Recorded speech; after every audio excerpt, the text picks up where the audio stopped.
Initial ಸ್ಟೇಜಲ್ಲಿ ನಮಗೆ ಬೇರೆ ಸೋರ್ಸ್ ಇಲ್ಲ. ಸೊ ಅದಕ್ಕೆ ನಮ್ಮ ಫಾರ್ಮರ್ ಫ್ರೆಂಡ್ಸ್ ಏನಿದಾರಲ್ಲ ಸುತ್ತಮುತ್ತ ಅವ್ರಿಗೆ ರಿಕ್ವೆಸ್ಟ್ ಮಾಡಿಕೊಂಡು ಅವ್ರ ಹತ್ರ ತರಿಸಿದ್ದೀನಿ. ಸೊ ಇದನ್ನ ಬಯೋಡೈಜೆಸ್ಟರ್ ಅಂತ ಕರಿಬೋದು. ಇದು ರಾಜಸ್ಥಾನದಿಂದ ಬಂದಿರೋದು.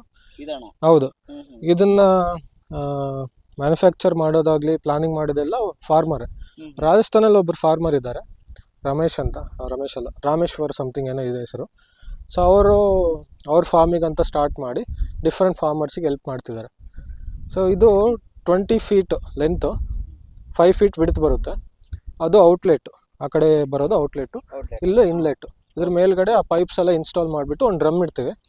ಸೊ ಸ್ಟಾರ್ಟಿಂಗ್ ಸ್ಟೇಜಲ್ಲಿ ನಾವು ಇದರಲ್ಲಿ ಒಂದು 25 kg ಜಾಗ್ರಿ, 25 kg ಕೌಡಂಗ್ ಹಾಕ್ತೀವಿ. ಆಮೇಲೆ 25 ಲೀಟರ್ಸ್ ಆಕಳ ಗಂಜಲ ಹಾಕ್ತೀವಿ, ಕವೀರಿಯನ್ ಹಾಕ್ತೀವಿ.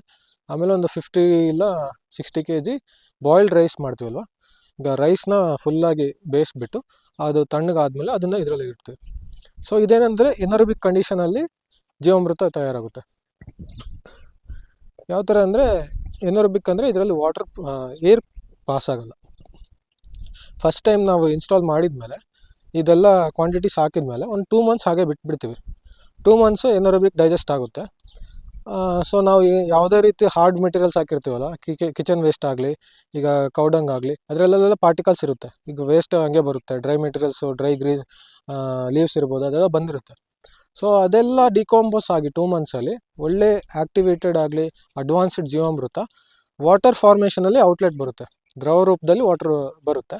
ಸೊ ಆ ವಾಟ್ರನ್ನ ನಾವು ಡೈರೆಕ್ಟ್ ವೆಂಚರಿಗೆ ಕೊಟ್ಬಿಟ್ಟು ಫುಲ್ ತೋಟಕ್ಕೆ ಸಪ್ಲೈ ಮಾಡೋ ಪ್ಲಾನ್ ಇದೆ.